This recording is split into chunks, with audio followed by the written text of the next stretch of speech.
Welcome, everybody. This is an MS Views Now virtual program by MS Views and News. And I want to just, tell you who I am. My name is Stuart Schlossman, president and founder of MS Views and News. I, too, am an MS patient. That's a totally different story. We want to thank tonight our sponsors for today's program. As you can see on the screen, we have Bristol-Myers Squibb Genentech and Biogen. And, of course, we have our great speaker for tonight. We have Dr. Aaron Boster. Howdy. And howdy to you, too. You can't run up on stage like you used to do. And, you should do that. We should set that up for you in your house or in the backyard where you can run from one end to the other and jump up on the screen and say, howdy, everybody. Right. So we have Dr. Boster. Boster is with the Boster MS Center in Central Ohio, better known as Columbus, Ohio. And Dr. Boster is on many of our programs. We do thank him very much for having the time to do these events with us. And tonight's program, we're going to do slightly different than we've done in the past, all right? So we are going to be speaking about brain health and wellness. And Dr. Boster is going to speak about that for about 30 minutes, and then we're going to do Q&A. So we're not going to do COVID. He's not going to do a COVID talk during the program because so much of what he talks about is already involved with the questions that come in, that everything is going to get covered. We've got 4 pages of questions from people that as they registered, they were asking questions, and that's just on COVID. And then we have many questions about wellness and brain health, and we're going to be asking those as well. So Dr. Boster is going to speak for about 30 minutes, and then we're going to get into the questions and ask as many COVID or vaccine questions as you want. Ask about brain health, ask about multiple sclerosis. Just enjoy and learn from this event. Again, my name is Stuart, MS Views and News. Dr. Boster, take it away. I'll be back in 30. Thank you so much, Stuart. Thank you, everyone at MS Views and News for this opportunity. And I want to thank everyone who's at home right now, tuning in during their time off to up their game and learn about how to kick MS in the teeth and to kind of get updated on COVID and vaccines, etc. Today, we're going to be talking about 2 different big topics. As Stuart shared with you, it's been the next 30 minutes, I really plan on talking about this concept of brain health, whatever that is. We'll come back to that. And then we're going to transition into a Q&A where the floor is open, and we're going to be answering questions about COVID, about vaccines, and about MS. So why are we talking about brain health right now? There's a global viral pandemic. It's COVID this and COVID that and vaccine. Why are we talking about brain health? Well, the reason is you still have multiple sclerosis. And long after this global viral pandemic has ended, you'll still have MS.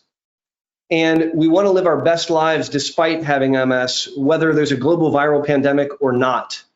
And yes, we have to be smart in our decisions, and we have to make appropriate decisions to keep ourselves and our families and our communities safe. And at the same time, we want to live our best lives, and we want to not allow MS to interfere. I don't want the global viral pandemic to end and then to find people impacted by MS worse off than a year earlier because of concepts like therapeutic inertia, where just things weren't done and they were allowed to progress in their disability. So that's why we're going to really talk about this very important concept of brain health. It is a fool who thinks that he can help a chronic neuroimmunologic condition as complex as MS with a medicine. Using a medicine alone is inadequate to help someone impacted by MS live their best life. So if you're participating in your care and you're taking a medicine, you're taking your pill once a day or twice a day, or you're taking your injection once a month or once a week or 3 times a week, or you're getting your infusion every month or every 6 months or what have you, that's really, really important. And it's not enough. It is not enough just to take a disease-modifying therapy, dust your shoulders off and say, hey, I'm doing pretty good, because you're not. If we want to live our best lives, if you want to be the most awesome version of you possible, we need to do a lot more than just take an MS medicine. Now, if any of you have tuned in to my YouTube channel or talked to me in person or at a program with MS Views and News, you may have heard this concept that I have of being 4 for 4 in your fight against MS. And being 4 for 4 in your fight is my way of sharing that there are 4 things that I'm aware of that slow the disease down. And today I'm going to kick it up a notch, and we're going to literally talk about the concept of being 5 for 5. It is my desire that every single one of you impacted by MS listening right now strive to be 5 for 5 in your fight against MS. There are 5 things that I think are critical to live your best life, and we're going to go through all 5 after I have a sip of apple juice. I really like apple juice. So being 5 for 5, there's 5 things. And let's just get the first one out of the way. That's taking the disease-modifying therapy. Now, I think it is a best practice to be on the most effective disease-modifying therapy that you're comfortable with. And I mean that sentence, the most effective disease-modifying therapy that you're comfortable with. Because it's real big of me to tell you that this is the latest and greatest and this is the best thing, but I'm not the one that has to actually take it. You have to actually take it. And that can involve side effects and that can involve risk, and I respect that. And so we have to come together as a team to get you on the most effective drug that you're comfortable taking. And then we have to make sure that that drug is working. And that's really important. We need to be seeing you in clinic. And if we're doing virtual medicine, we need to be seeing you virtually in clinic. We need to be examining you. And if we're not doing a proper EDSS exam, we're doing functional testing, which frankly I think is better. But the point is, we're running you through an MS Olympics to make sure that neurologically your functioning hasn't changed. We need to get MRIs of the brain and make sure that we're not seeing new or enlarged or enhancing spots. There's a lot of work that goes into monitoring DMT. So when we're talking about being 5 for 5 in your fight against MS, the first thing is to take the most effective DMT that you're comfortable with and make sure it's working. But there's 4 other things. There's 4 other things that have nothing to do with drugs to help you live your best life. And this is really that whole brain health concept. So the first one is to not smoke stuff. Smoking speeds up MS by about 50%. I'm talking about tobacco smoke. If you don't have MS and you smoke, you double your risk to develop MS. And if you already have MS, it speeds up MS by almost 50%. So the very best way to make your disease worse quickly is to smoke cigarettes, unfortunately. Now, smoking is really, really hard to quit. I have helped many people over the last 15, 20 years in the process of quitting smoking. It is super hard. And the data is really telling. It's almost impossible to quit on your own, almost impossible. And I want to help you quit smoking. I want to help you quit smoking so that you not just decrease your risk of cancer and a heart attack and so on and so forth and a stroke, but I also want you to understand that we need to keep your brain intact. And MS by itself can accelerate brain shrinkage. Literally, untreated MS, your brain shrinks 5, 10 times faster than normal, and smoking cigarettes speeds that up. It hardens the arteries, and it makes the brain age faster. And by not smoking, we can live a much better life with MS. And as we're talking about smoking and cardiovascular risk factors, I want to expand that conversation to include other cardiovascular risk factors. Think about this. If you have uncontrolled high blood pressure, your MS will get worse faster. For real. Uncontrolled high blood pressure will drive neurological disability in your MS faster. Did you know that? Same thing with diabetes. Same thing with being morbidly obese. Same thing with being inactive. Same thing with untreated high cholesterol. These are all cardiovascular risk factors like smoking. And if they are uncontrolled, you're going to get worse faster in your disability, even though you're taking an MS disease-modifying therapy. Let me cite some quick research just to make this point. This was a paper I think came out in 2019, looking at one of the highly effective MS drugs, an infusion that you take once a month. Very effective MS medicine, rhymes with metamizumab. And what they found was people on this infusion who smoked had attacks twice as often as people on the same infusion that didn't smoke. Think about that. You may be taking a highly effective medicine, and you may be minimizing or limiting its efficacy just by smoking cigarettes. So when we talk about being 5 for 5 in your fight against MS, number 1 is take that DMT and make sure it's working. You got that. Number 2 is not to smoke stuff and to pay attention to cardiovascular risk factors. There are 3 other things. They have nothing to do with drugs. They have everything to do with brain health. Number 3, sorry, I got to do my numbers right. Number 3 has to do with diet, because diet matters. Now, there is no diet that has been proven to slow multiple sclerosis, but there are innumerate diets that I believe in my heart of hearts improve symptoms, particularly energy and mood. 2 of the biggest symptoms that we deal with in MS and we can improve them through diet. Now, to be specific, I want you to make sure through your doctor that you're supplementing your vitamin D3. Low levels of D3 drive MS faster. If your level of D3 is less than 50, your MS is moving quicker than it should be. And if you can drive that level up above 50, the data is very clear. It seems to slow those things down. Less attacks, less new spots, less disability, all good things, simply by making sure that you have an adequate amount of vitamin D3 in your body. Now, how do you get D3? The sun. I live in central Ohio, in sunny Columbus, Ohio. That's where the Boster Center for MS is located. And there is sun here about half the year. So about half the year, there's a blue sky and it's sun and it's pretty groovy. And the other half of the year, it's really cold and gray, and we just don't see a lot of sun. And when I check vitamin D levels in my patients, it's not uncommon, particularly in the winter, I'll get numbers that are single digits, like 9. I mean, I'm insanely low. And so the option is A, move to Sao Paulo, Brazil, and lay out naked and sun yourself until you're a golden crisp. Maybe not the best idea. Or we can supplement vitamin D by taking a supplement pill. Now, there are some data that suggests that the sun is good for you. And I actually believe that, but it's unrealistic that you're going to get all the vitamin D you need through sun exposure. And so taking supplemental D3 with the supervision of your neurologist is the jam. Now, a lot of times people will say, well, Aaron, what dose should I take? And I dose this based on your blood level. So I draw a blood test, a vitamin D 25OH, and I look at the number.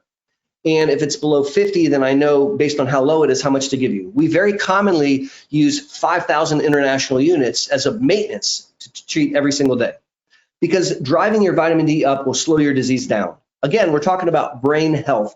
We're talking about keeping your brain, the supercomputer, the holiest organ in the entire body, intact and allowing it to age naturally. And in order to do that, there are 5 things I want you to do. And the first one is to take a DMT, and the second one is not to smoke, and the third one is to take vitamin D and pay attention to your diet. Now, there's a lot that we could talk about diet. Suffice it to say that I challenge you, in fact, I double dog dare you to eat real foods and avoid fake food. What's a fake food? Wendy's, McDonald's, Burger King, fast food. That's not real food. If you buy a cheeseburger from a fast food restaurant and leave it in your dining room for 3 years and you come back, it still looks like a cheeseburger. It doesn't rot. That's not real food, guys. I want you to eat real food. Like the ingredients should be like chicken, broccoli, asparagus. I want you to eat whole foods. I don't want you to eat foods that are heavily processed. I don't want you to eat foods that are fried or laden with sugars. I don't want you to eat fast food. I really would avoid soda. I really would. And it has been my experience that when you eat a whole food, clean diet, you feel better, you have more energy, you lose weight, you sleep better, you snore less, and it can help with your mood a lot. And I think it's really important if we're going to live our best life that we really need to pay attention to diet if we're going to win. We're talking about being 5 for 5. We're talking about brain health. We've talked about taking a DMT. We've talked about not smoking things. We've talked about supplementing vitamin D and paying attention to your diet. What's number 4? Thank you for asking. And I will tell you after this sip of apple juice. Number 4 is to exercise as part of your lifestyle. Now, I don't notice if you know what I did there. I did something rather sneaky. I said exercise, and then I snuck in as part of your lifestyle, as if it was no big deal. What does it mean to exercise as part of your lifestyle? That means that it is part of your fabric of your life. So for example, brushing my teeth is part of my lifestyle. I'm a toothbrusher. I brush my teeth every morning and every evening. It's part of my lifestyle. Taking a shower, that's part of my lifestyle. I like to take a shower every morning, and that's part of my lifestyle. And if one day I woke up really late and I couldn't get a shower, well, then I might just take a shower the next day. I'll just jump back into the routine of taking a shower because that's part of my lifestyle. And if you want to live your best life despite having MS, I need you to exercise as part of your lifestyle. And you may say, well, I have all these barriers to exercise. And you're right, you do have barriers to exercise, like it's hard to walk long distances, or there's a global viral pandemic and you can't get to the gym, or there's myriad reasons, but it doesn't change the important reality that people impacted by MS that exercise as part of their lifestyle end up less disabled at the end of their lives than those that didn't. Exercise In fact, changes the immune response in a really cool way. There was a paper that came out last week, which basically demonstrated something that many MS neurologists know in our hearts. It showed the immunologic changes from exercise and how it alters the immune response to be less pro-inflammatory. Exercising as part of your lifestyle is a disease-modifying therapy. It's medicine. So what's the best exercise? Well, it's a very simple answer. The best exercise is the exercise that you're willing to do. So if you hate running, don't run. If you like lifting weights, lift weights. If you can pull off doing tantric sex for an hour every day, God bless you. That's a great form of exercise, and I want to know your secret. But the key here is that we need you to exercise as part of your lifestyle. Now, if you're able to ambulate, I challenge you to take a walk with your significant other twice a week. Could you walk for a half an hour once during the work week? Monday morning to Friday afternoon, you got 5 days. Could you walk for 30 minutes once? Could you walk during your lunch hour for 30 minutes? Could you walk after dinner for 30 minutes? I mean, come on. I have a hard time imagining that we couldn't squeeze in a little 30-minute walk. Then I'm going to ask you from Friday night until Sunday night on the weekend, could you squeeze in one more walk? Could you walk for 30 minutes during the work week once? Could you walk 30 minutes on the weekend once? That is a great place to get started. If you want to live your best life despite having MS, we have to do more than take a medicine. I want you to be 5 for 5. I want you to take a DMT and make sure it's working. Yes. I want you to make sure you're not smoking stuff. I want to make sure that you're supplementing low levels of vitamin D, and I want you to be exercising as part of your lifestyle, to embrace brain health, to slow down brain volume loss, to allow your brain to age naturally. Now, many of you have heard about 4 for 4, but what is this fifth one? What is number 5? And why haven't I talked about that before? I'm going to tell you in 1 second. Number 5 deals with mindfulness. It deals with stress management. And don't poo-poo what I'm saying. Having MS is stressful. Living life is stressful. Surviving a global viral pandemic is stressful. Trying to figure out how to manage during a global mental health crisis is stressful. And the Western culture does not afford us an avenue, an outlet, an opportunity to be present in the now, to meditate, to take time. I want to share something that I did today, and I'm very proud of myself, but at the same time, it's something that I need to turn into a pattern. So I was in clinic today. I had a great clinic day. We did a lot of awesome work. I saw some clinical trials patients. I saw some patients with really bad spasticity. I saw a bunch of people impacted by MS. I oversaw several infusions. It was a really busy hopping day. It was cool. And I had about almost a 30-minute hole in my schedule. And normally when I have a hole in my schedule, I prep for the next clinic. I answer some emails. I look at some labs. I didn't do that. I closed my computer. I walked outside, and my clinic is in a forest. It's actually like super cool. And I went for a walk in the forest. And I walked until I couldn't see the building, and then I sat down in the forest, and I just sat there for like 5 minutes. And I didn't like close my eyes and cross my legs and say, Om. And I didn't like chant or do anything. I just hung out in the middle of the day in the forest, and it was freaking awesome. And I didn't spend very much time. I was probably out there for less than 5 minutes, but I felt energized and rejuvenated. And I walked back in my clinic, and I really enjoyed the second half of my day, in part because I took time. And that's not something I'm used to doing. I'll be very honest with you. That's the first time since we opened the Boster Center a year ago, 13 months ago, that I've done that.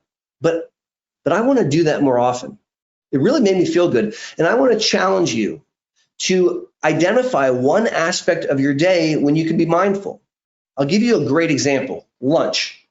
Many of us in Western culture in the United States, we may eat while we're on the phone, driving, and I eat a cheeseburger, or we're in a business meeting, and we're typing notes and trying to cram food in our mouth. We're not really like present during lunch. So try this out.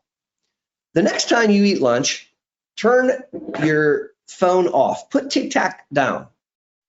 Turn the TV off in the break room. All right, don't take the earbuds out.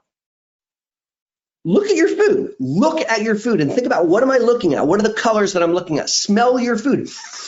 See how it smells. Take a bite and pause and taste your food. I challenge you to be present in the moment for 5 minutes while you eat, not thinking about tonight or tomorrow, not telling yourself movies in your mind about what might happen in the future, not reliving the past and things that you've lost. Just eat lunch. Be present in the now. That's number 5. I want you to be 5 for 5 in your fight against MS. I want you to live your best life despite having MS. And in order to pull that off, we have to go above and beyond just taking a DMT. We have to get deep into this concept of brain health. We have to do things to allow the brain to age naturally. We have to do things to preserve the neurologic reserve. And I think that if you can strive to be 5 for 5 in your fight, you are way ahead of the curve. My name's Aaron Boster. I'm the founder and president of the Boster Center for Multiple Sclerosis, where we care for families impacted by MS around the globe. I do a lot of telemedicine these days and a lot of things in office, and I'm delighted that I can spend this evening talking to you with Stuart. So thank you for listening, and I'm really excited to entertain your questions. Thank you, Dr. Boster. And I had to get a delay because I had to get my apple juice, all right? All right, I dig it. I did that just for you, okay? Thank you. All right, great. So we have a lot of questions, again, that came in when people registered. For all the people that were not online when I first opened up the program, please do not ask questions online that you may have asked when you were registering, all right? There's double the amount that are on now than when we first started the program, and so I just want to be fair to everybody. But starting off, evidently, I missed maybe some of what you were speaking about. Sorry, I was getting my apple juice and I didn't hear it all. So I might, and even so, there are going to be questions that are asked that might repeat some of what you were speaking about. I'm sorry for that. But no worries whatsoever. Start things off. Great, thanks. To start things off, there's a Nicole who's asking who published the exercise paper, I guess, that you were speaking about. So there's several different exercise papers. I didn't quote one paper. I quoted a body of literature that demonstrate that exercise improves cognition, exercise improves energy, exercise improves thinking and memory and mood, exercise improves multiple aspects of MS, and it slows disability progression. So I can't cite one specific paper. It's an entire body of research. Here's what I want Nicole to do. Go on to pubmed.org, so pubmed.org, type in multiple sclerosis exercise, hit enter, and you'll see hundreds of papers with abstracts, and several of them speak to this point. And that's going to be the easiest and most straightforward way to find it, Nicole. Thank you for asking the question. Thank you very much for answering Nicole's question. Okay, now Katrina is asking or stating, work is necessary to pay for rent and keep health insurance. Work takes out all of my energy. I can't do all the diet and exercise. I should even be reducing my work hours. We need more social services to allow us to care for ourselves. Is there anything out there to help us? So you're right that we have to work to pay for stuff, right? We want to pay for our rent or our homes, or maybe our kids are hungry and want to eat. I get it. Like, we have to live in the real world. I certainly have to work to eat too. But I'm interested in what you said. You said that work takes up all your time, so there's no time to diet and exercise. And I want to challenge you on that. I don't see how a very heavy work schedule can interfere with your ability to diet. Dieting has everything to do with planning. And if you don't work on Sundays, you could prep your entire week of food on Sunday. Many, many people do that very successfully. You can plan out what you're going to eat and how you're going to eat it, and even food prep on Sunday. And then it's going to make your work week even easier because you got your lunches and your dinners already set up. I'm wondering if you couldn't do a form of exercise on the weekends like yoga. Yoga you can do sitting down, you can do laying down, and yoga is not going to burn energy like going for a run. And so I really want to challenge you to find within the context of your life opportunities to up your game with exercise and up your game with diet. And you can turn to your doctor and ask for suggestions or trips and ticks and things that might help you. But I really want you to try to do that. Great. Thank you for that. And by the way, I have to interject, or not interject, but I have to add something to that. In a few months from now, and I don't know the exact month, but in a few months from now, hopefully less than 6. We will be starting up, in addition to what we already have going of our monthly physical therapy programs that are on twice a month, but we will be starting a Pilates program and every other week, and that will be every other week from the physical therapy program, and also we're going to be adding yoga as well. So we're going to be doing. It's going to be Wellness Mondays, everybody. Wellness Mondays is an MSU's News program event, and that's what we will be doing going forward, starting in just a few months. Okay, that's awesome. Great news. Thank you. All right, Cynthia is asking, when you don't say you don't drink soda, what about diet sodas? So diet soda sounds like soda to me. Plus, I don't want you to drink things that have ingredients you can't pronounce. So I want you to grab your soda can and read all the chemicals, and I bet you $1 that you can't pronounce all those words. That's not food, that's a chemical. So diet soda to me, that's soda, and I don't recommend that you drink it. Great, thank you. All right, next, from those that registered, please talk about sleepiness, fatigue associated with MS, and the potential it may be something else like thyroid or diabetes. Yep. The most common symptom in MS across all age groups and disease states and severity is fatigue. The number one symptom in MS is fatigue. If you jump on my YouTube channel, I have a playlist on fatigue with probably 20, 25 videos on all different kinds of aspects of fatigue. In the spirit of speaking about brain health, we have to look beyond MS when we think about fatigue. And I'll give you a very common tip. Typically, when we think of MS fatigue, your energy is the highest when you wake up in the morning. That's when you have the most energy. And with MS fatigue, you can use up all your energy really quickly. So by midday, you may crash. If you wake up and you're exhausted, you wake up from sleep and you're tired, that's probably not MS. If you wake up and you're tired, I'm immediately wondering about sleep and sleep disorders. I'm wondering about restless leg syndrome. I'm wondering about sleep apnea and snoring and waking yourself up. I'm wondering about things like that might really be interfering with the quality of your sleep, because with MS, you wake up with the most energy you're going to have. So your point is very well taken that when you explore fatigue, it's inadequate just to blame it on the MS. Now, MS may be playing a role, but we have to think about multiple other domains. We have to think about mood, because depression can make you fatigued. We have to think about medicines that we're giving you for bladder and for pain and for spasticity that can make you tired. We have to think about your own energy reserves and how much you're exercising. We have to think about the foods that you're eating. We have to think about your thyroid. We have to think about your testosterone levels. There's a lot that goes into assessing fatigue. And so you don't just want to blame it on MS. Absolutely. Very, very good point. Right. Thank you for that. And ladies, you don't have to worry about testosterone levels. That's for the guys. All right. Okay, cool. Thank you. All right. From a newly diagnosed person, I was recently diagnosed and am interested in knowing about flares. How will I know when I'm having a flare, and what is normal to be expected, and when do I contact the doctor? That's a fantastic question. That's a question from someone who's really trying to figure this out. And so I commend the person who asked the question. Thank you. A flare, an exacerbation, a relapse, an attack, it's all the same thing. And the best way that I can describe it is a new neurological symptom that you haven't had before that sticks around for more than 24 hours, or an old symptom that's been gone for a really long time and now it's come back at least for 24 hours. If you have a neurological symptom that lasts longer than 24 hours, I recommend you call your doctor and tell them, hey, I'm having a new symptom. And your doctor better say, come into my office so I can see you. I do not get into this let's treat an attack on the phone BS, because I think way too much can be missed. And so my strong opinion is that if you're having an MS attack, you need to be seen by your doctor, and we need to check to make sure that you don't have a urinary tract infection. And if you don't, then we can treat you with steroids and we can hasten your recovery. But the quick answer is the 24-hour rule. If you have a new neurological symptom that lasts longer than a day, or an old one that's been gone and come back for longer than a day, I want you to holler at your doctor. If it's gone on for less than a day, it's less likely to be an MS attack. Okay, thank you. Again, just reminding everybody that we will be doing COVID questions after we get past the multiple sclerosis questions. All right, true MS questions and about brain health and wellness. And speaking about wellness, a person that wrote in originally is asking, and I know that this is going to require a really long answer, but I'm going to ask you to keep it as short as you can because we just have too many questions to go through.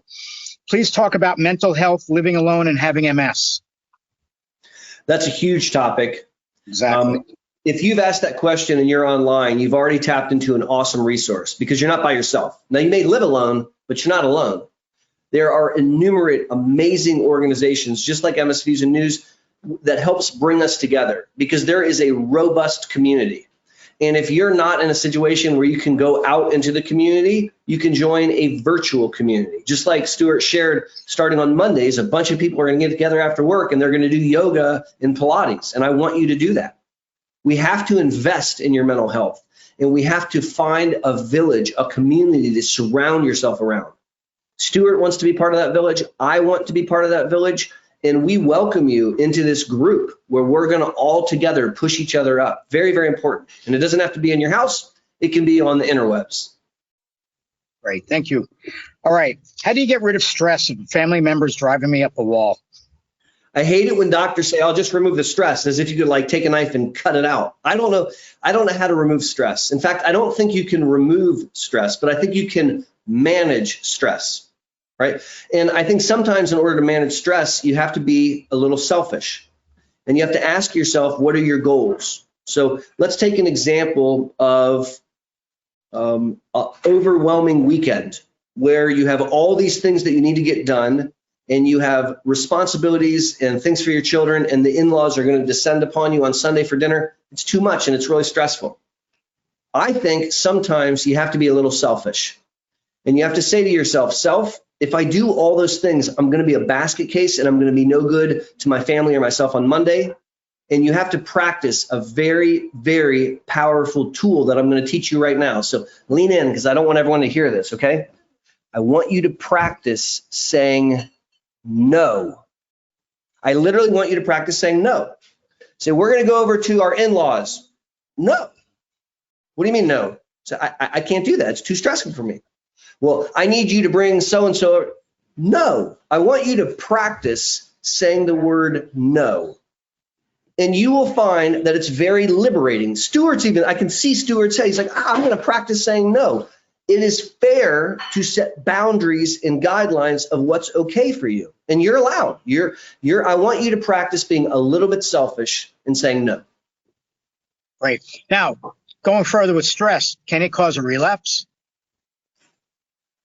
That is a really awesome question, and there isn't a solid answer. There's two camps, a yes camp and a no camp. I'm in the yes camp. It is my opinion that significant psychosocial stressors could trigger an attack. I believe that in my clinical practice, I've seen this in my patients, and I've treated attacks for it, but it is a contentious topic. I think that anything that fires up the immune response could trigger an MS attack, and unfortunately, I think significant stress could do that. Does stress cause hair loss? I don't know. Gotcha. All right, next up, another long question, not a long question, but would require a long answer. Again, please keep it short. How do you help MS patients get on MS drugs? Equipment, how do they get equipment needed, such as hand controls in a car, ramp at their house, wheelchair, for those who cannot afford them? So fortunately, there's a lot of organizations that can help us with this kind of stuff. Now, the easiest is getting on a disease-modifying therapy. If you don't have insurance and you apply for a DMT, very often the manufacturer will give it to you for free. Right? And if you have insurance, but it's inadequate to cover the full cost of the medicine, like let's say you have like a government insurance and you're stuck with 20%, which you can't afford, there are government agencies, there are foundations like NORD and other organizations that your providers can help you apply for to cover those costs. There are even numerous MS clinical trials where you're guaranteed to be on one of two awesome drugs. You just don't know which one, and all the care is free. So getting on a DMT is actually the easiest thing to accomplish if you don't have financial resources. It's simply a matter of working with your doctor and working with a manufacturer. I have never found a situation where I can't get someone on a DMT. Okay, now, thank you. The other things you need, sorry, Ms. Stewart, you asked about like durable equipment. Sorry. And so all I would say to you is, as it relates to durable equipment, is you want to lean on the MS Association of America. You want to reach out to the MS Society. You want to reach out to MS Foundation. And there's others, but those are three really awesome organizations. And each of them have a component where they provide assistance with durable equipment. And each chapter is a little different, but I recommend that you call your local chapter and say, hey, man, I'm really having trouble paying for a wheelchair. I need one. Can you help me? Because you'll find that there are opportunities there. Okay, that'll be the full answer. Sorry, Stuart. No, I'm sorry. I cut you off, and I'm sorry for that. Speaking about the MS Association of America and the MS Foundation, we have one of our series of virtual programs is called the MS Hub. And back in January, I believe, or in December, I interviewed the people from the Multiple Sclerosis Foundation. And last month, I interviewed the people from the senior staff from the Multiple Sclerosis Association of America. And we spoke about the questions that we just asked. We spoke about what it is, the resources that they provide. So for any of you online right now, it would be very suggestive of you to go to the MS Views and News Learning channel on YouTube, look up the MS Hub series, click on the programs that I just spoke about, okay, and listen to the program, and you will hear about everything that both those organizations provide. Okay, great. And we got that out of the way. All right, next one. Person wants to know, have you had experience with patients using low-dose naltrexone, also known as LDN? I have. LDN is a really interesting drug. So naltrexone is a drug used to reverse narcotic overdose or to prevent people from benefiting from narcotics in a way that could hurt them.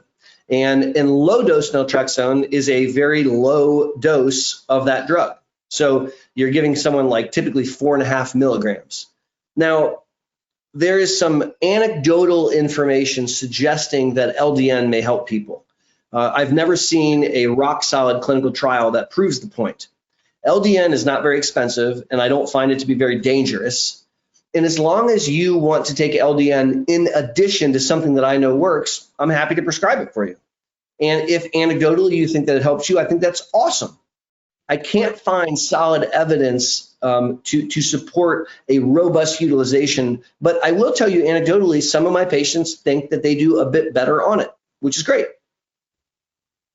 Okay, great. Thank you for that. Does MS affect brain volume loss, and can this be prevented?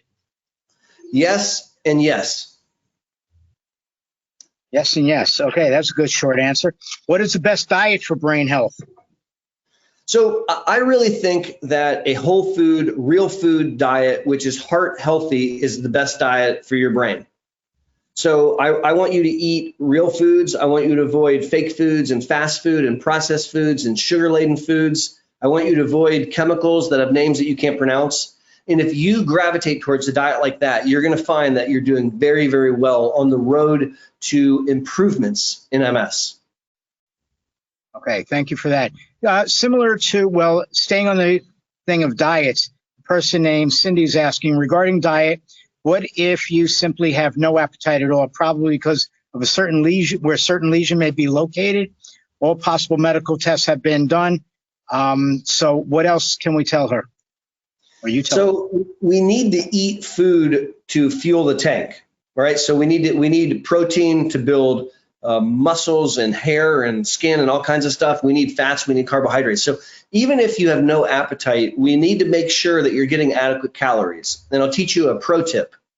I really think that using something like Boost or Ensure, which are these little cans of super high calorie, super high protein drinks, should be used after a meal. So if you have whatever breakfast you can stomach, pun not intended, and then you crush one of these little Ensures, you're going to ensure that you have the calories and the protein that you need. And so adding a Ensure or a Boost at the end of each of your 3 meals is an awesome way of making sure you're getting adequate nutrition so that you're not, limiting yourself. We don't want to run around with an empty tank. Okay, thank you. Regarding brain health, let me ask the question the way that was asked. How much faster does MS speed up brain volume loss? So untreated, people with MS can have accelerated brain loss upwards of 10 times faster than normal, which is really, really fast. And fortunately, MS medicines can slow that down. Not all of them slow it down, and some do it better than others. Exercise slows that down. Not smoking slows that down. Taking vitamin D slows that down. Hence my saying of being 4 for 4 in your fight against MS. Thank you for that. Next one, what can be done when living in an assisted living facility where the administration knows nothing about MS and refuses to learn anything about it? In addition, they say I use it as an excuse. That sounds very unpleasant, and I'm sorry that you're in that environment. If somebody doesn't want to learn, it's real hard to make them learn stuff. And that can be really, really frustrating. It might be helpful to have an advocate. And that might be a family member that comes to sit with you. That might be most nursing facilities have a social worker on staff. And it might be worthwhile to sit down with a social worker and express your concern. You are a resident in this environment. This is your home, and you don't feel like you're adequately being listened to.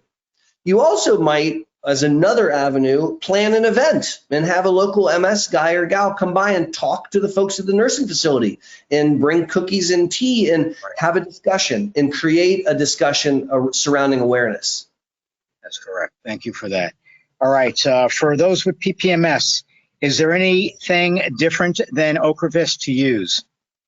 So primary progressive MS is a less common form of multiple sclerosis compared to relapsing MS. So in PPMS, people typically don't have attacks and they have a slow, steady decline in function.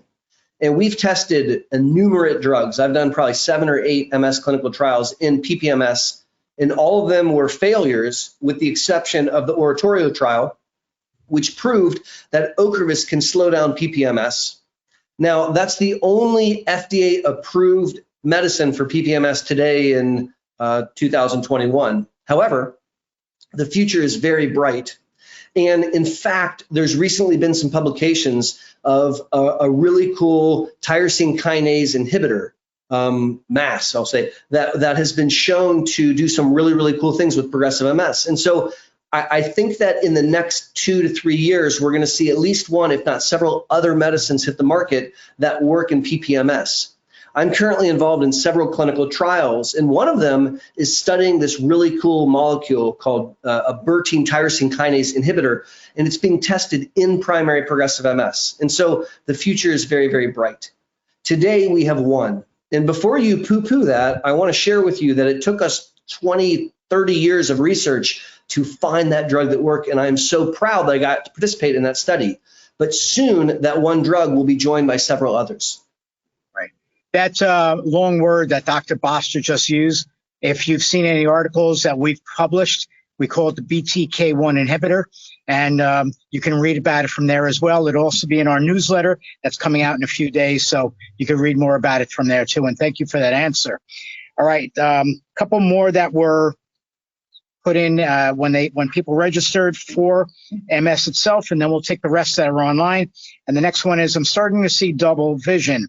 A few weeks ago, I started seeing double lines of cars in oncoming traffic. Stop driving.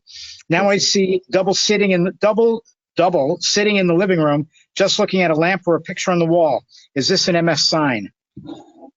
So you bring up a really good point. Humans have symptoms. We experience stuff. So you're experiencing, I see 2 of everything, which we call double vision or diplopia, but we don't know why. It could be from MS, it could be from diabetes, it could be from a stroke, it could be because of a tumor in your eye, it could be because you have entrapment of a nerve. There's a bunch of different things that could do it. Take ye to the doctor, let the neurologist do the thing that we do where we have you look this way and that, and let us figure it out. And if it's MS, hopefully we can treat it. Good, thank you. All right. Last one on paper. And by the way, there are more people that registered and that are online right now from the second time that I reminded people. If you have a question, we are almost finished with MS-related questions, and then we are going to be starting with everything COVID-related and vaccine-related, which has been very hard to juggle through everything. All right, but that will be coming up very, very shortly. After I ask this one, we'll take the few that are remaining online. If you have an MS question to ask, find that red rectangle up at the top of the page, or orange, whatever it is. And I'm a little colorblind, so that's why I say red and orange. And it's got an arrow in it. Click on that. Type your question really quick, because once we start COVID, we're not going back, okay? Great. All right. This one, how can I keep my brain lesions from growing and moving? I have many, but I have one that is very close to the middle. My neuro says, great, and watches all the lesions very carefully, but I need help with this. What can you tell me? So taking a disease-modifying therapy is your best line of defense against new MRI lesions. Not smoking is your second best line of defense. Supplementing low levels of vitamin D is another defense against new spots. And exercising as part of your lifestyle is the final nail in the 4-for-4 coffin to decrease the risk of having new spots. I want you to do all of those things so that you can have clean MRIs without new lesions or with growing lesions. Thank you for that. All right. So, of course, I asked people to type in their questions, and we got a group more now on this. First off, Karen is asking, have a lot of your MS patients walking progressed since starting Ocrevus? And if a Facebook group has been started and is getting flooded with people getting worse, what can you tell us? I can tell you that Facebook is the modern bathroom wall. I can tell you that people don't write, today was a boring day on Facebook. That's not Facebook worthy. People typically write when something amazing happens or something really bad happens. And whereas I love online communities, I think we have to take what people share with us with a grain of salt. So I've treated over 1,300 humans with Ocrevus. I was involved in all the clinical trials. I have a lot of experience giving people with MS Ocrevus, and I do not see droves of people getting worse than they're walking. On the contrary, I think that it's one of the best medicines for slowing disability progression. So I just caution you to consider the source that you're getting from. And it may be a biased group of folks sharing their gripe. Okay, thank you. I am starting to get questions that we've already asked and answered previously. So if I do not ask your question, it is because it was already asked and answered. And if your question is not asked, all I can do is say that within about 4 days, this program will be on our YouTube channel, and you can watch it at that time to see the questions that you have. All right. And I'm sorry for that, but we just can't keep going back and forth. Okay. Thank you. All right. Next, from Marcia. I have a shell food allergy. Should I take I got to wait on that. Never mind. That's a vaccine question. Next one. Pamela. Anything to help women with O's down there? O's. So I think you mean orgasm. I'm assuming. Well, I definitely meant that, but I didn't want to be the one to say it. So I want to say it. Orgasm. Go for it. Orgasm. All right. It's one of my favorite words. It's one of my favorite pastimes. It's good stuff. And so MS can affect the down theres. They can affect bowel, bladder, and sexual function. And there's a tremendous amount that can be done to assist in achieving orgasm. There are medicines for libido. There are topical creams. There are plug-in-the-wall vibrator tricks. Go to my YouTube channel and type in my YouTube channel, sex, and you'll find innumerate videos I've made on how to up your game in the bedroom. But there's a lot that can be done. I'll share one tidbit before we move on, and that's a compounded cream called Scream Cream. Scream Cream is a cream made in a compounding pharmacy that you rub on the down theres, and it massively increases blood flow, and it brings in a lot of tissue, and it can increase skin sensitivity. And it's awesome stuff, and it will help with orgasm. Great, thank you. And have you ever tried it? I have not tried it, but I would be happy to. Great. But you're announcing it very well, so I thought maybe you had firsthand knowledge about it. So not firsthand knowledge, but I've had several patients come back with thumbs up telling me that they're big fans of Scream. Great. Just want to let people know that you didn't, whatever. All right. Next, you're turning red. Come on. Maureen is asking, question, I can walk if I push myself for 20 minutes, but if I go over that, I start feeling sick. Do you have any advice? Yes. Sometimes when we're trying to increase our exercise efforts, when we're trying to build up our reserves, we have a high school mentality. We think if I can do a mile, I can do 2. And if I can do 2, I can do 4. But if I don't do anything, then I just stop completely. That doesn't work with MS. And if you can walk 20 minutes and then you have no problems with living your best life the next day's a normal day, you didn't overdo it. But if you go too far and then the next day you pay the devil's price and you can't do normal stuff, you overdid it.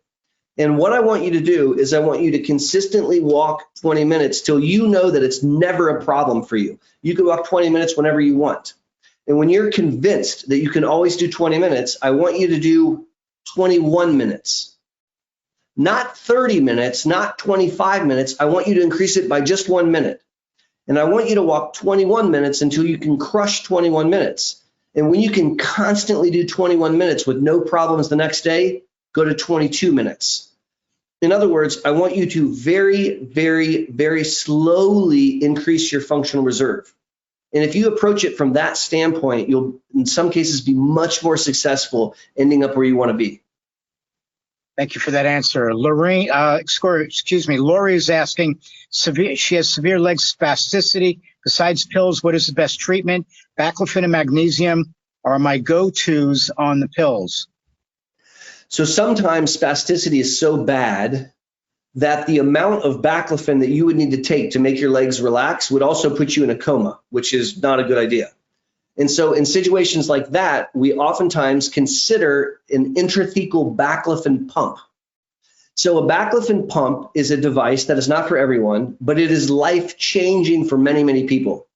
And if you're taking lots and lots of baclofen and Botox and you've got other pills and stretching and splinting and it's not working, I think that you need to talk to your MS provider about a ITB test dose or a baclofen pump test dose and find out firsthand whether or not that might be a better option for you. MS spasticity is a monster. 70% of people with MS have spasticity, and about 40% it's really severe. And sometimes oral pills don't cut it, and so we have to do something like a baclofen pump, which can make all the difference. Okay, thank you. Deborah's asking, and I might have to answer part of this as well, but Deborah's asking, any suggestions on how to control pool temperature in a community where when residents demand water temperature of 90 degrees and above, would love to swim but can't because of this. But before I answer that, I know that Deborah lives in Florida, and I'm going to have to ask if that's in the summertime that you're noticing that or all year round. Because if it's in the summertime, that's the sun. I mean, that's what it's doing to our pool water. I mean, my pool water gets up to 94 degrees, and there's nothing I can do with it because even dry ice doesn't cool it down. So, but doctor, anything you want to talk about it? So, the first thing I'll say is not every person with MS is heat sensitive. And so it's not a foregone conclusion that you can't be in a warm temperature pool. Now, I think 94 is really hot. Yes, it's like a hot tub in Ohio. But the first thing is we need to find out whether that actually is a problem, because for some people it's not a problem. So that's the first thing. The second thing is we might need to do some shopping around, and you may find a community pool or an indoor pool. You may need to call several places before you can find a cool temperature pool. Or you can just move to Ohio where it's freaking freezing out and where we are happy to give you really, really cold water. Thank you. This person asking to be brief, and this is like impossible, but can you be brief about commenting about location of lesions and the symptoms? And if it's too long, then let's just say that. What I'll say is that it doesn't line up. So there are conditions like a stroke where a lesion in this one spot is guaranteed to cause these symptoms. And MS does not work that way because the inflammation that causes an MS lesion is such that the brain works around it. It literally rewires. So you can't say this symptom is caused by this spot. It simply doesn't work that way. Thank you. All right. Another person is asking, saying that she takes cassenta and has PPMS. Is this a mistake? So cassenta is one of the newer drugs to enter the market. It is a B-cell killer. So it's in the same class of drugs as ocrelizumab and rituximab. And it's an injection that's taken once monthly. And it was never tested in primary progressive MS. So we don't know whether or not it would work in primary progressive MS. And I don't think that's an assumption that I would make.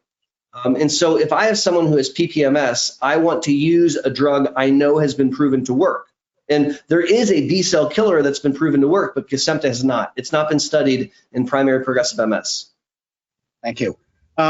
Cindy's asking about how do you know how to be part of a BTK1 study? And I'm just going to expand that. If you could answer how anybody could be on any study. So sometimes people are satisfied to treat their disease and move on with their life, which is awesome. Sometimes people want to fight back. They want to stick it to the disease and they want to contribute to making life better for people in the future. And those people sometimes are able to give that gift by participating in clinical trials. I like to remind everyone that if no patient with MS participated in clinical trials, we'd have zero drugs, right? We have no drugs to offer. So if you are feeling like you want to contribute and you want to really help us change the course of the disease, I encourage you to look up clinical trials. How do you do that? You can go to the government website, you can go to the CDC website and look for MS clinical trials that way.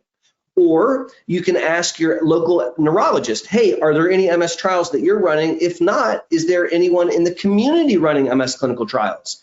Typically, we see trials at MS centers like mine or in big academic centers, and you may need to make a couple phone calls to try to find a location where they're running trials. I am so excited that you're asking, and I really hope that you follow up and look for an opportunity to participate. It is a beautiful, beautiful gesture, and it's how we develop the next best thing. Thank you. I'm going to take two more questions only about the MS related stuff, and then we have to get into all the COVID things. There's way too many questions there, okay? All right, and a lot of people are starting to ask replicating questions anyway.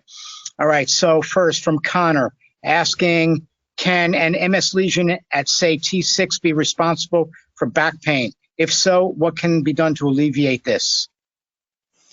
Yes, spinal cord lesions can be associated with back pain, although there's a lot of other things that can be associated with back pain.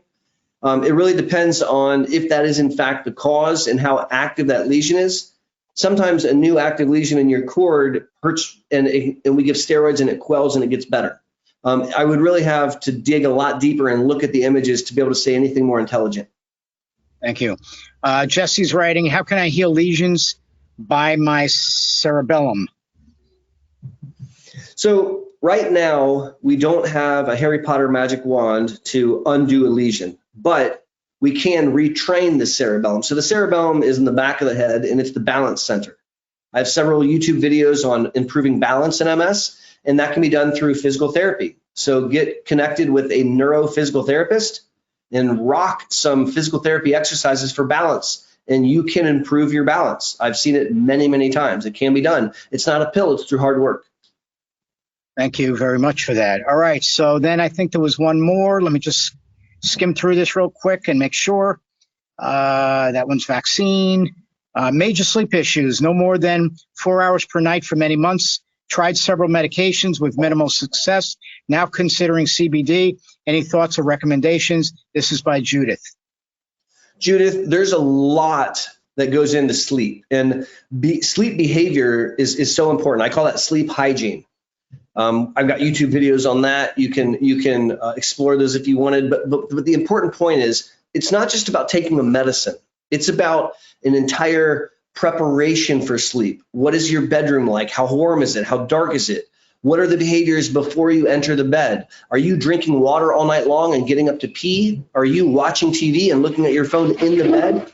What all is going on that's leading to the difficulties with sleep? So I would bring this to the attention of your neurologist. And if your neurologist is uncomfortable, I would ask, sorry about that, my dog is barking.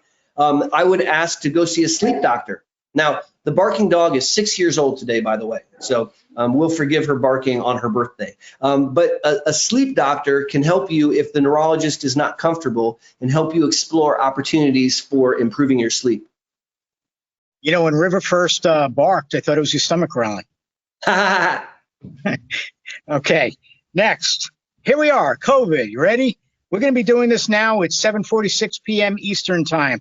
We are going to be doing this until 8:30 p.m. All right? Please, nobody ask any more questions about multiple sclerosis directly because we're now beyond our time of doing that. So now we are just going to ask COVID. Now, please, everybody may want to hold up on any questions you may want to ask because I've first got 4 pages of stuff to go through here, and then I'm going to take the online questions. There's a good chance that the question is already going to be asked. So please hold up on anything, and then I'll give you the green light to go if you want, okay? All right, first one.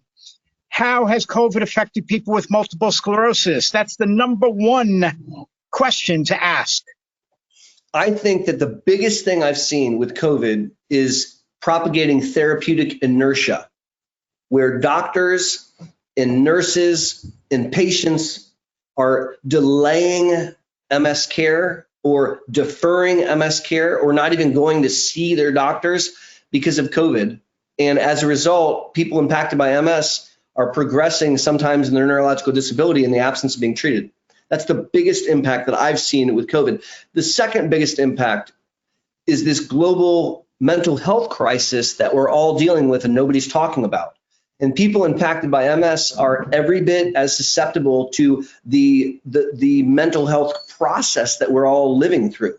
And so that's the other thing I see. I've treated more depression. I've treated more anxiety. I've been more of a junior psychiatrist in the past year than I ever have in my entire career combined leading up to this year. Good, thank you for that. Question, this is another great question. How do the symptoms of COVID-19 virus differ from symptoms of a cold? So many people being diagnosed automatically as COVID. How do you tell the real difference without getting tested?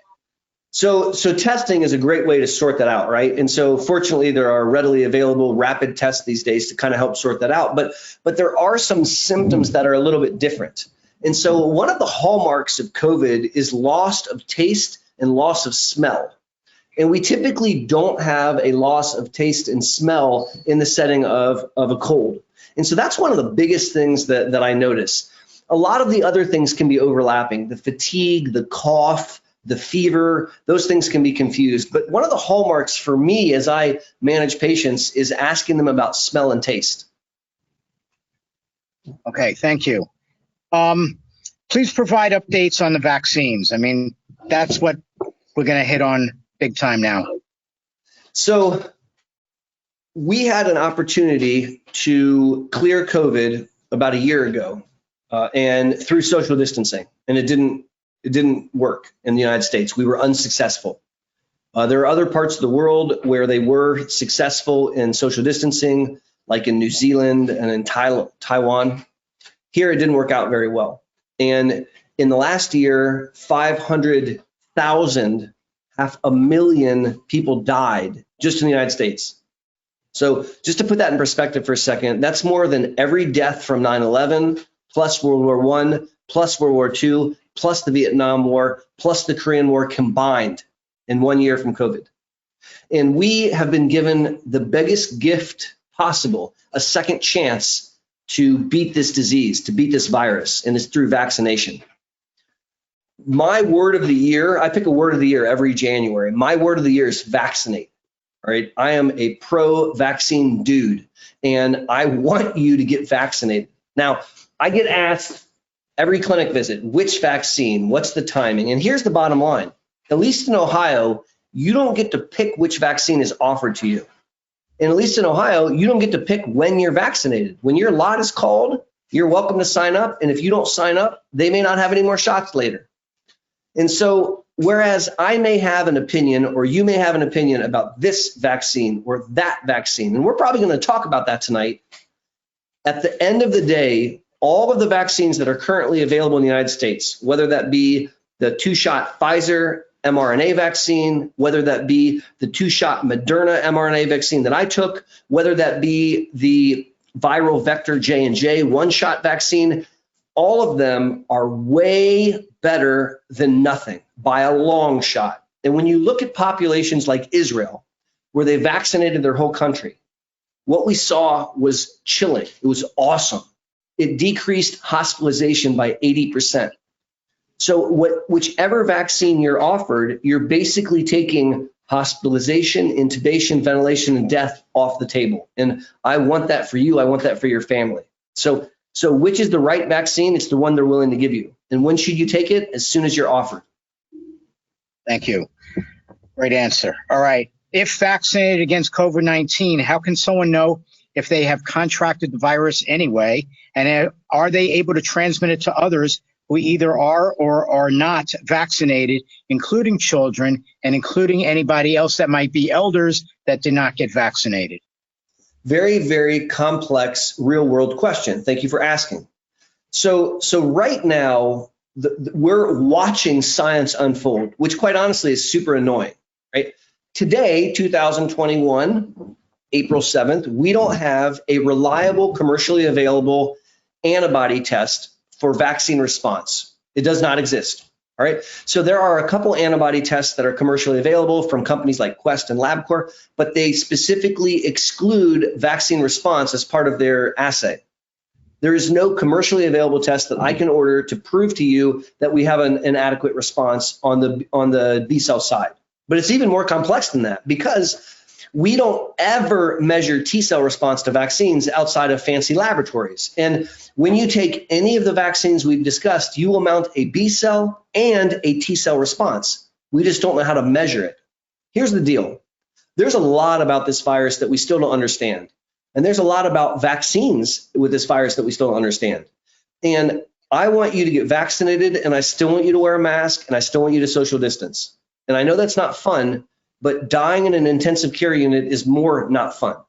And in exchange for getting vaccinated and staying out of the fray and wearing a mask and washing your hands, you can help tens of thousands of Americans not die and succumb to a very, very scary infection.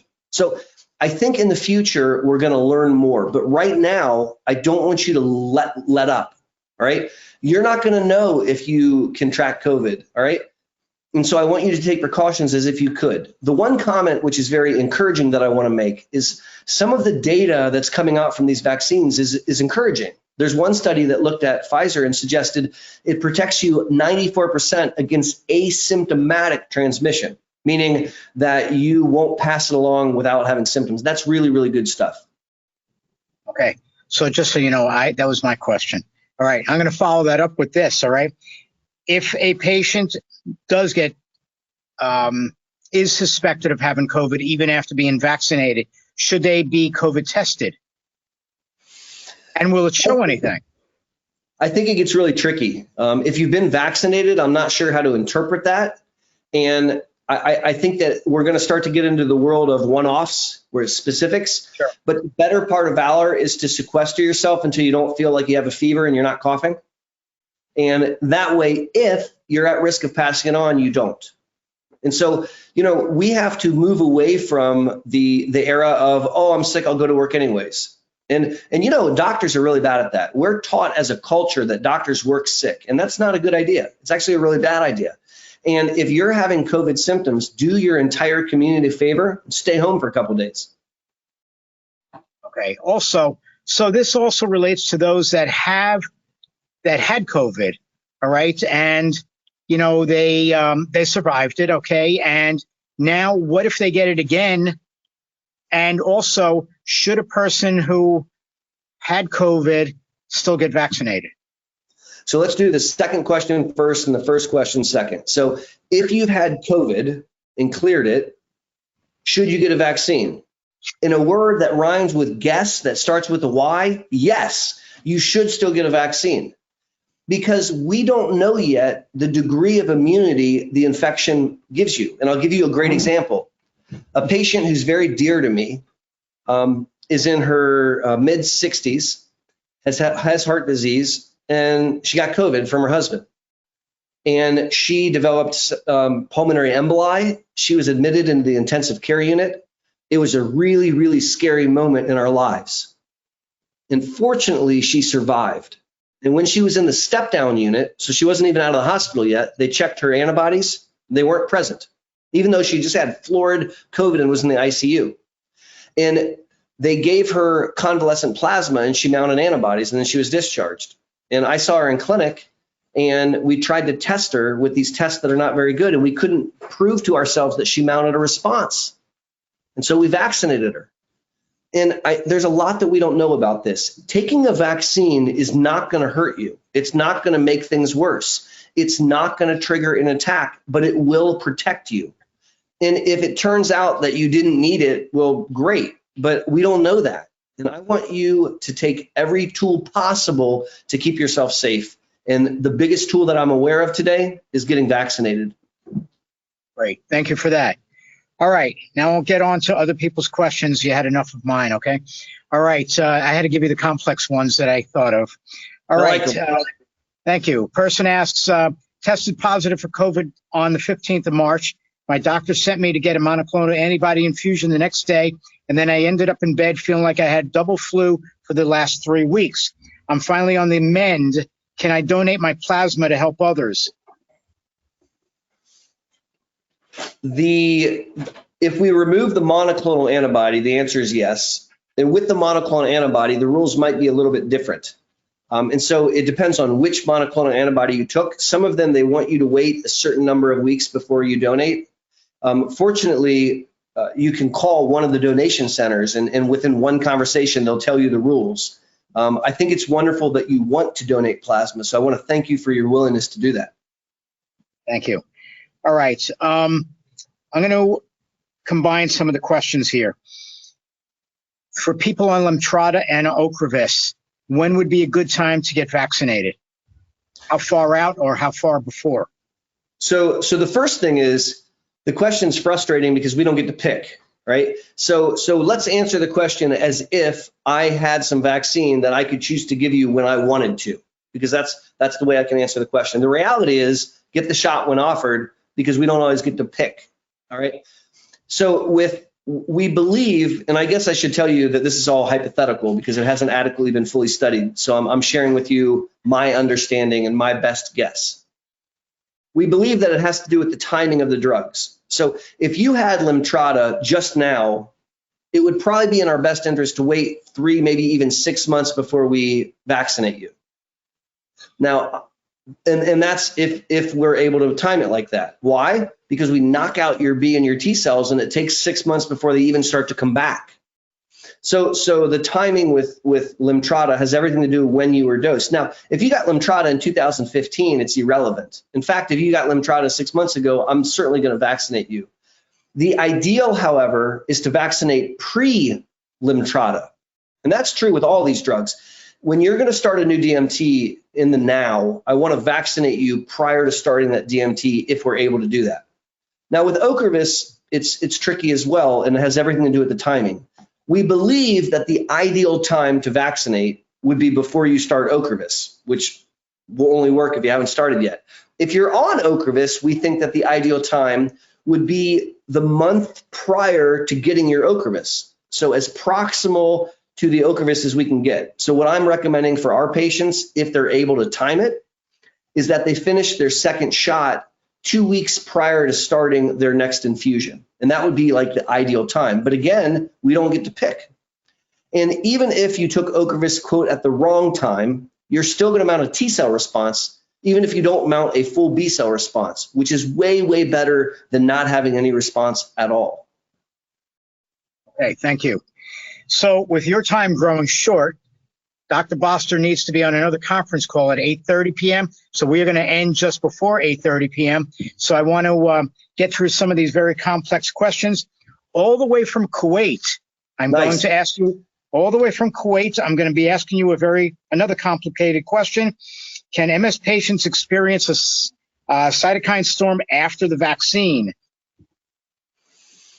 So I would share that the vast, vast majority of patients do not have any weird outcomes after they take a COVID shot. What I have seen is a pseudo exacerbation where you get a vaccine and for 2 days you have a fever, and during the fever your old symptoms come back out. That's pretty different than a cytokine storm. Now, I haven't seen reports of a cytokine storm in the setting of MS. I have not seen nor heard of cases of that at all. I'm not telling you that it's impossible, but I haven't heard about it or seen it. And so that's reassuring to me. There's a lot that we don't know about this, but I'm more concerned about someone getting COVID in dealing with MS than I am with getting a COVID vaccine in dealing with MS. Thank you. Because this person's also asking if it's survivable. So So a cytokine storm is survivable. So when you take a monoclonal antibody, you can have a cytokine storm, or a cytokine release phenomenon, and those are treatable. We can treat those symptoms. So yes. Okay. Again, going to the people using Ocrevus or Lemtrada, asking about the best time to get their shot. I think that they're talking about more as in, again, you may have just answered a few minutes ago, but is there like a certain segment that they have to stay away from? If they know they just had their Ocrevus infusion a week ago, should they be waiting like 30 days to get a vaccine? The longer you wait after Ocrevus, the closer you get to the next infusion, we believe is probably the best course of action. And so if you are afforded the opportunity to wait, I would. If you're not afforded that opportunity, you're given a chance, and if you don't take it, it goes away. I want you to get it. But ideally, we would wait 3-4 months before we would take the shot, the vaccine. Okay. All right. So, well, that answers a few of the questions that somebody's asking online and asking on paper. So thank you for that. Can the vaccine throw a person into relapse? I think you may have touched on that a few minutes ago. So I don't think that there's a big concern for triggering a relapse. I'm not going to say it's impossible or it's never ever happened, but I think it's not remotely as concerning to me as the potential of having COVID. Now, if a COVID vaccine could trigger an attack, then COVID certainly could trigger an attack. And that I have seen, where someone got COVID and towards the tail end of COVID, they had a pretty significant MS attack. And so I don't want you to throw the baby out with the bathwater and say, oh, there's a theoretical fear, and so I'm not going to do something that I know will help save my life. Okay, thank you for that. All right, next one, and this is another good one here. They're all good ones, but this is a really good one, all right? If you've never gotten the flu shot and have never gotten the flu in the last 10 plus years and have managed to avoid COVID in the last 14 months, what's the risk to benefit of getting the COVID vaccine? It's still so new and the side effects for this person are frightening. So what do you call a woman who is sexually active and not on birth control, Stuart? Lucky. You call them mom. All right. So if a woman is sexually active and she's not on birth control, statistically at some point she's going to get pregnant, right? And the fact that you've gone X number of years and never had the flu is lovely, but it doesn't mean anything about the future. It does not predict that you're not going to be exposed to the flu, and it has nothing to do with COVID parameters. So I respect that you're scared of a new technology. I get that. I truly do. But I am much more scared of COVID-19 than I am of the vaccine, which helps protect you against it. Now, you're an adult and you make your own decisions, and if you don't want to be vaccinated, that's your decision.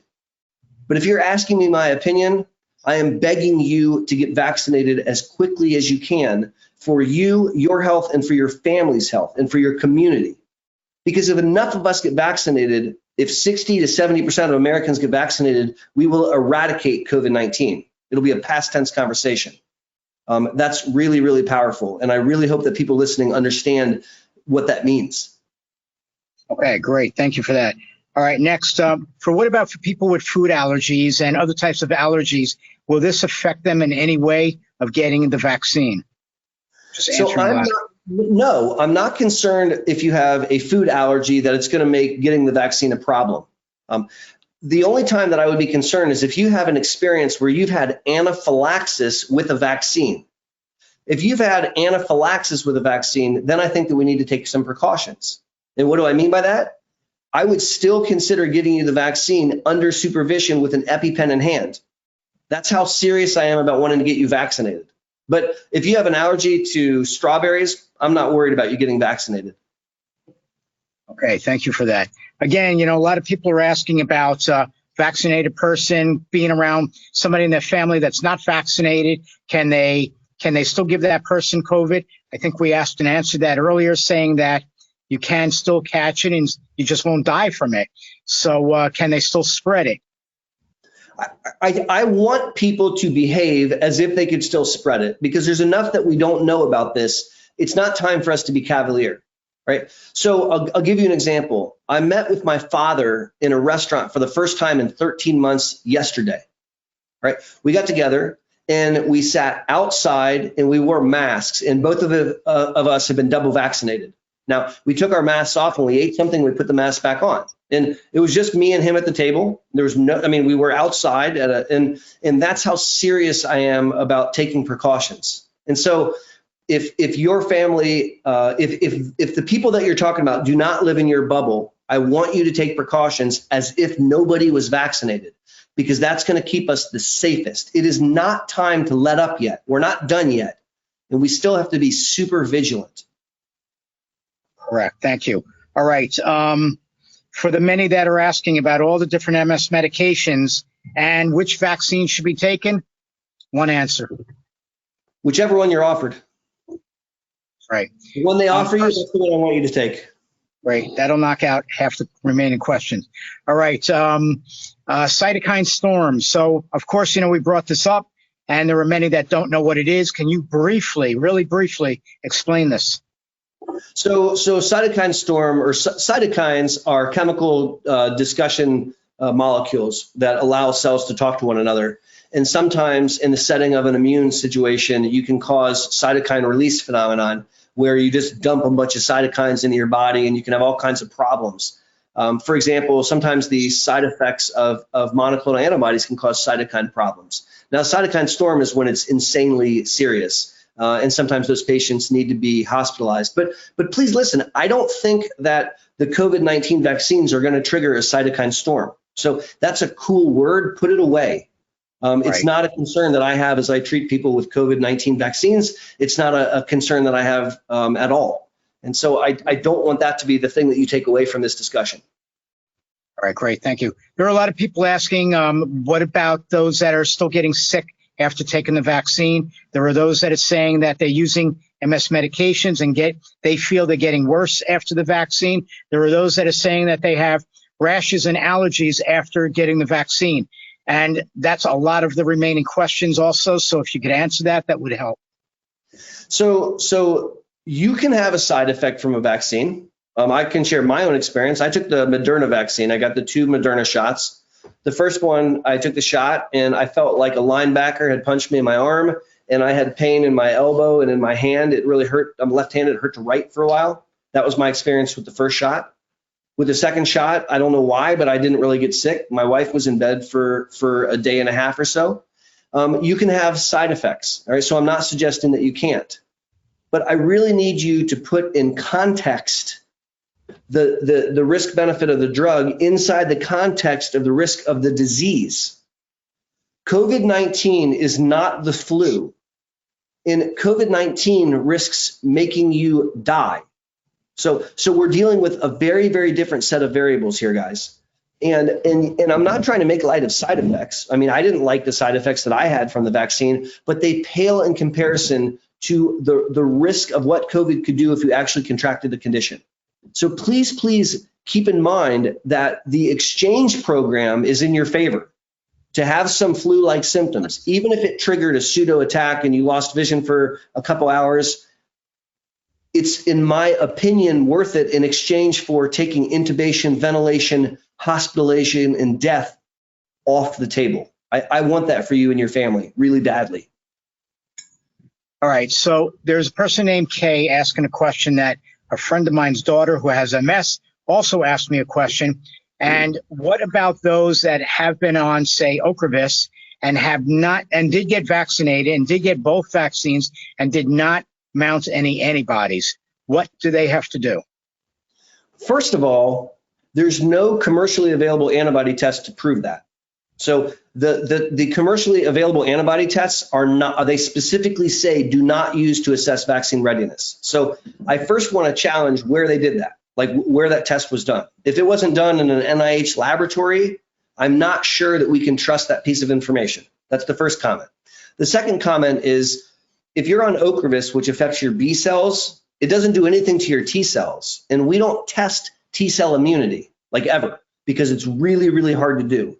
And so when you have a vaccine, it mounts a B and a T cell response. And so we have zero reason to think that you haven't mounted a full T cell response. Now, let's pretend that it's exactly as stated.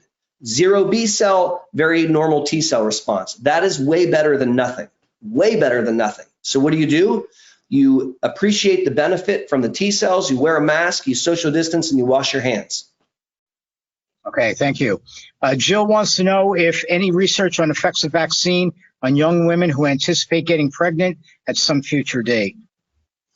I am not aware of research in that area, Jill. I really can't speak to it. I don't know if there's ongoing trials. I do know that there's some trials that have started back here in Ohio looking at children and vaccinating children like 6 years old, 8 years old. And so that's pretty exciting, but I'm not familiar with research in pregnancy. Now, I'll share with you, we've had patients who are pregnant and their OB-GYN said, get the vaccine. And so we have immunized, vaccinated pregnant women. And do I think that's a good idea? Yeah, I really do. I think that's a very good idea. Okay, thank you. All right, next, Cindy is asking, could it be that many new variations of the virus that are becoming much more prevalent are not affected by the vaccine or being beat up by the vaccine, I guess is the words to say, which were designed initially for COVID-19? And then goes on, and then goes on asking if people are getting sick that are vaccinated, does that mean that they have been contracted possibly by any of the new mutations or variants? So viruses mutate faster than humans by a long shot. Viruses mutate at a very fast rate. And that's actually one of the evolutionary strategies of a virus is to mutate. So some of those mutations are going to make it more virulent, or going to make it more successful in attacking you. And this is why every year there's a new flu vaccine, because each year there's new strains of flu. And so what we do with the flu is we look at last year's serotypes of flu, and we pick the most, and then that's the new vaccine in hopes that some of this year's flu are the same as the strains from last year. And when you look at Pfizer, when you look at Moderna, when you look at J&J, many of those vaccines have demonstrated that they still work in the variants that have come out. Maybe not all of them, but in many of them. For example, just before we started, I was looking at something with J&J, and it was showing that with the standard COVID-19, that it's maybe in the 70% effectiveness, and that was some of the variants, it's 50% effective. And the reality, guys, is this is not uncommon when you're dealing with vaccines. And I anticipate a Cold War where the virus will be mutating and we'll be changing the mRNA vaccines. And I'm going to hypothesize that we will probably get an annual COVID shot the way that we get an annual flu shot, and that will be changing the vaccine to chase the virus. Now, that's just conjecture. This is my opinion, but that's what I'm going to guess. Okay, thank you for that. All right, let's see. I'm just trying to find some new things going on here. Okay, a person who doesn't want me to use his or her name wants to know if there's any research on people with MS who are long haulers. I am not. Can you explain the long haulers so that way others know what we're talking about here? So Long Haul Paul is a friend of ours, and that's a dude with MS that likes to drive his motorcycle back and forth across the country. That's not what we're talking about. But if Long Haul Paul, if you're listening, howdy partner, I hope you're doing well. Long hauler syndrome is a phenomenon that we've experienced with some people with COVID-19, where they get over the acute infection, and then they have residual symptoms that last for weeks or months. It's not very well understood. It's not been adequately studied, in my opinion, and I'm personally not currently aware of clinical trials looking into it in my area. That does not mean that there aren't clinical trials in it. I have had several patients that have long haul syndrome, and I can share with you that some of them, after several months, are starting to come out of it. This is a nasty, nasty condition, and I want you to get vaccinated so that you don't experience long hauler syndrome. Great, thank you for that.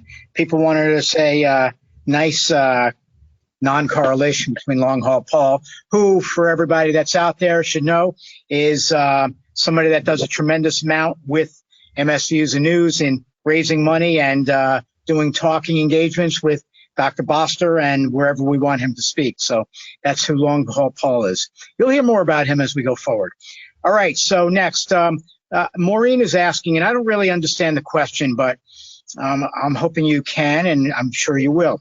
I don't think anyone understood the question, which is, does a vaccinated person shed COVID just like polio vaccinated people shed the vaccine, infecting others that they live with?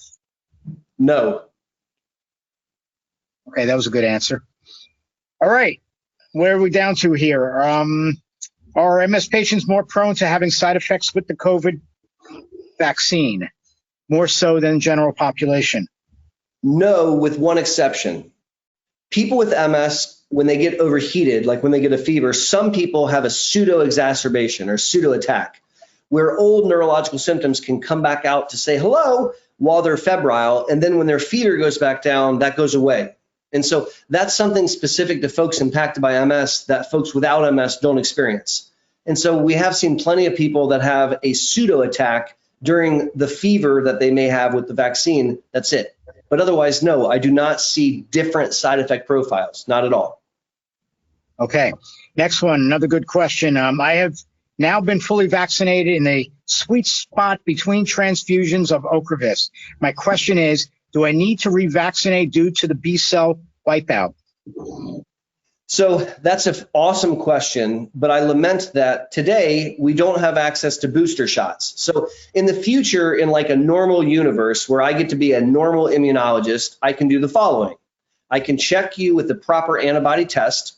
I can determine a quantitative level, and if it's not adequate, I can give you a booster shot to push it up. Here's the problem. We don't have an adequate antibody test, and we don't have access to boosters. So should you do that? We don't know. Could you do that? I don't think so. Is that something that we will probably do in the future? Yes. Great. Now I'm going to open up the floor. Does anybody have any questions? I'm going to, while you might be typing questions, I have just a few remaining that I'm going to ask Dr. Boster. And again, the person who doesn't want their name mentioned, sorry to be saying that, but you're now a no name. Okay. What is your opinion to vaccine passports? Dear No Name, I think that the world is ever evolving, and I can only speak to my own personal experience. I run a center for multiple sclerosis where we care for families impacted by MS, and we don't want to pass COVID on to the people that we care for. It's actually a huge fear of mine. My entire staff and team have been vaccinated. I'm very proud of that. And we, starting this month, are allowing patients and families to come into the clinic if they have their vaccine card. If you don't have your vaccine card, it is still our strong preference to do telemedicine. Now, if you need to come in for an infusion, we have to do that in the clinic. And if you have to come in because you have a baclofen pump that needs refilled, of course you have to come in the clinic. But if you're not vaccinated yet, we're asking you for your safety to stay at home and to do telemedicine. And if you have a vaccine card, which we check when you arrive, we'll let you into clinic to be seen in clinic. And you still have to wear a mask. We still check your temperature, and I still wear a mask. And that's the very best way that we can keep each other safe. Great, thank you for that. Concerning air travel, a few people now are asking about this as well. There's a few names here. And I just traveled this past weekend, but people that I know that was saying you're crazy to be traveling, and I don't understand why, but other than you're on a plane at X amount of 30,000 feet, I have more of a fear of that than getting COVID on the plane. What can you tell them about air travel for vaccinated people? I think that there's different kinds of air travel. There's travel to go on a vacation, and there's travel for business and work, and I don't think they're the same thing. This year, we spent our spring break vacation at a cabin here in Central Ohio that we could drive to, and we chose on purpose not to fly because we didn't want to expose our children who are not vaccinated yet. I think that if you have to travel for work, many of us might, and you're vaccinated, I think that you want to take precautions. Well, I would wipe down the seat with Clorox wipes. I would wear a mask. In fact, you're required to wear a mask. I would not eat or drink on the plane. That's how serious I would be. And I would not take a trip casually today if it could be avoided. Just my opinion. All right. Now, let me tell you about my experience this past weekend in flying. All right. Yes, everybody's masked, and I was double masked. All right. I was using a K95 and I was using a cloth mask over it just because it looks better. All right. You know, everybody has to get on in segments, and the airline, this is a well-known airline. I'm not going to say the name because they're not paying for us to be on here tonight. Okay. But, they kept everybody 6 feet apart getting on the plane, except if you were a family or significant others and whatnot, then you could. They did have to unblock some of their normally blocked middle seats only because they had a problem with one of their other flights. And they found that in order not to keep the people stranded in one place, they needed to get them onto flights that did exist. So unfortunately, some of that took over. But, you know, they sanitize these planes where the planes used to land and then reload within 30 minutes. No, it was about an hour between when one landed and the next one was ready to even be boarded, because they're wiping everything down, and they're supposedly sanitizing all. The flight attendants and the captains that I spoke with all said that, yes, this is happening. It's not just for the passengers, it's for they themselves as well. You know, so they have to then get on the plane and do checks and make sure everything is done.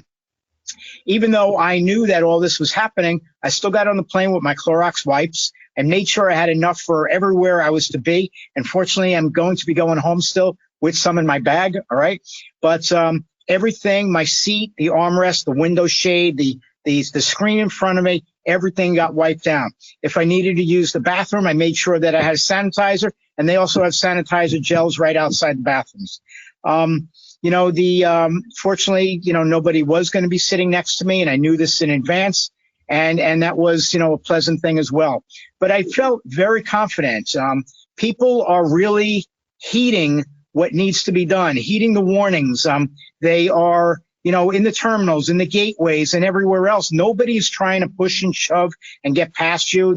People are sitting apart from other people. They're trying to keep their distance. Again, nobody really wants it. Everybody does have their question about flying. There are some people that are flying for vacation. There are a lot of people that are flying for business. And, you know, if the world is going to return to anything, whether we're masked or not masked, and whether we know now all about what it is to be in the new world, we do have to do these things, okay? So right. I don't want to take up much more of the doctor's time. I did want to say about that, though. You know, the doctor has to be somewhere else in a few minutes. I do know this, but I do want to thank everybody that was online today. I do want to thank our sponsors. You all saw the names at the beginning. If you didn't, you'll see them in our well, I'll tell you again them now anyway, all right? I'll say it again. I just have to find my papers. All right, we had Bristol-Myers Squibb, we have Genentech, and we have Biogen. We do want to thank them for doing this program. I do want to thank Dr. Boster for all of his time tonight, and I do want to thank everybody for being here. Thank you. Namaste. You all have a great night. Live well, stay strong, and wear the damn mask. Wash your hands. Take care, everyone, and God bless. Be safe, and thank you again. Stuart, thank you. It's fantastic. Thank you, Doc. Bye-bye. Bye-bye.